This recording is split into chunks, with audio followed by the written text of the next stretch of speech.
Halo, assalamualaikum warahmatullahi wabarakatuh. Kembali lagi di channel Lisda Latifani yang membahas seputar arsitektur. Nah, kali ini aku mau membahas mengenai pentingnya pengetahuan bahan bangunan bagi arsitektur. Ini untuk memenuhi tugas dari dosen pengampu Pak Purnama Syahril Pradini STMT di Universitas Pelita Bangsa. Dan tak lupa saya ingin memperkenalkan kembali nama saya Lisda Latifani dengan NIM saya 322110031. Nah, untuk materi ini aku bahas beberapa poin, tidak banyak, namun insya Allah akan bermanfaat untuk yang lihat video ini, apalagi yang nyari materi ini. Oke, kita langsung ke materi pertama nih ya. Di sini ada poin pertama, yaitu peranan bahan bangunan di era digital. Baru-baru ini AII menyelenggarakan observasi mengenai bahan bangunan. Jadi saya ambil materi ini dari kesimpulan hasil observasi AII, di mana dosen dan peneliti arsitektur Universitas Kristen Petra Surabaya, tepatnya Kristina Evi Utami Mediatika, selaku narasumber pertama mengatakan material bangunan turut berpengaruh pada keberhasilan penciptaan sebuah karya arsitektur, yang berbunyi material, struktur, dan finishing bangunan dapat dibentuk sesuai tuntunan fungsi modern, sehingga memperkaya pengetahuan arsitek dalam berinovasi mengolah desainnya. Katanya, Kristina pun memaparkan pada dasarnya bahan bangunan sangat banyak dan dapat digolongkan dalam berbagai klasifikasi. Tak hanya itu, di sini pun ada klasifikasi bahan bangunan yang dikemukakan oleh Ibu Kristina, dan beliau pun menegaskan bahwa terdapat 4 klasifikasi utama berdasarkan pada tujuan penggunaan bahan bangunan, meliputi struktur dan substruktur, building dan exterior envelope, building service dan utilities, serta interior system. Tetapi itu merupakan penggolongan secara general, ucapnya. Nah, ada 4 poin pengklasifikasian yang ia simpulkan.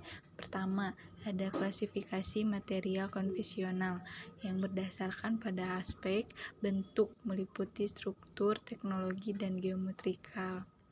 Kedua, klasifikasi material konvensional yang berdasarkan pada sistem konstruksinya, meliputi superstruktur dan substruktur, interior envelope, building service, dan interior system. Nah, kemudian yang ketiganya ada klasifikasi material konvensional yang berdasarkan propertinya, bisa dibedakan menjadi mekanikal, elektrikal, thermal, optikal, dan kimiawi. Dan yang terakhir ada nih klasifikasi material konvensional yang berdasarkan bahan penyusunnya, yakni metal, polimer, keramik yang termasuk kaca, komposit, dan serta material alami lainnya. Tak hanya itu juga, beliau memberi kesimpulan yang mudah dipahami dan cukup tegas bahwa beliau, Ibu Kristina, mendefinisikan arsitektur digital secara sederhana, yakni penggunaan teknologi dalam desain, kinerja bangunan, thermal lighting, akustik, dan lain-lainnya, dan peran material dalam kinerja bangunan. Namun, dalam penerapannya tentu mengandung konsekuensi, seperti tidak ada batasan desain dan bahan bangunan. Jika ditilik dari berbagai klasifikasi konvensional, ucapnya tidak ada batasan bahan bangunan, membuat pilihan semakin banyak, modifikasi semakin terbuka luar, dan kekuatan memadai, ucapnya. Jadi, klasifikasi pada era digital tidak ada sekat terkait jenis material, namun aspek-aspek klasifikasi konvensional mestinya tetap menjadi pertimbangan utama dalam pemilihan hingga penggunaannya. Saya juga tidak hanya mencari materi dari hasil observasi IAI, saya juga menambahkan dari narasumber-narasumber lainnya, Nah, di sini ada poin selanjutnya, itu bahan bangunan sebagai pembentuk karakter bangunan. Bangunan sebagai wujud karya arsitektur tidak harus diwujudkan dengan pemilihan material yang mahal, teknologi yang canggih, atau tampilan yang mewah. Bangunan yang baik adalah bangunan yang berkarakter, berakomodir kebutuhan penghuni, memberikan rasa kenyamanan, keamanan, dan kesehatan. Bangunan juga memiliki setidaknya 3 unsur utama, yaitu kekuatan, fungsi, dan keindahan. 3 unsur itu hanya bisa didapatkan dengan pemilihan bahan bangunan yang tepat pada setiap bagian bangunannya. Penggunaan bahan bangunan yang tepat menjadikan bangunan tersebut berkarakter sesuai keinginan. Ada beberapa jenis bahan bangunan yang saya cari untuk tema kali ini.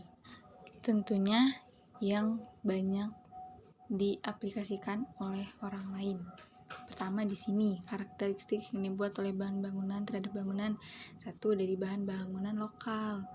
Penggunaan material lokal seperti kayu, bambu, rumput, alang-alang, atau perpaduan material lokal dan modern seperti batu kali, pasir, dan semen untuk fondasinya. Tembok, atap banyak dijumpai dalam arsitektur. Di sini pun ada pun fungsi lain dari penggunaan bahan bangunan lokal, yaitu memberikan efek hangat dan bersahabat pada ruangan tertentu. Nah, yang ini adalah contoh dari penggunaan bahan bangunan lokal. Dapat dilihat kan betapa sangat ramah, sejuk, dan tenang suasana di rumah itu, karena perpaduannya serasa bersatu dengan alam. Kemudian kedua, ada bahan bangunan pabrikasi. Bahan bangunan pabrikasi seperti beton bertulang, baja, aluminium, dan lain-lainnya dijumpai hampir di semua wujud arsitektur saat ini, baik rumah tinggal, gedung perkantoran, maupun gedung-gedung dengan fungsi khusus lainnya. Jenis yang beragam, fungsi yang beragam membuat tampilan bangunan multi karakter, skala yang besar, dan juga memiliki banyak fungsi yang bisa diakomodir dalam bangunan tersebut. Material seperti baja dan beton bertulang bisa membuat satu satuan bangunan menjadi kokoh dan megah dengan ukuran yang besar. Penggunaan kaca untuk penutup dinding memberikan karakter yang khas terhadap bangunan tersebut. Modern, eksklusif, bangunan menjadi lebih bisa tereksplorasi lagi bentuknya. Penggunaan material beton bertulang pada atap bangunan tinggi bisa memfungsikan atap tersebut sebagai sarana olahraga atau fungsi lain yang mendukung fungsi bangunan tersebut. Berikut adalah contoh dari bahan bangunan pabrikasi. Sungguh canggih dan modern. Oke guys, mungkin hanya sampai di sini saja pemberian materi dari saya. Mohon maaf sekali masih banyak kekurangan karena saya pun masih tahap pembelajaran, tapi mohon untuk saling support, saling mendukung, saling koreksi agar saya jadi lebih baik lagi. Dan saya ucapkan terima kasih yang sudah menonton.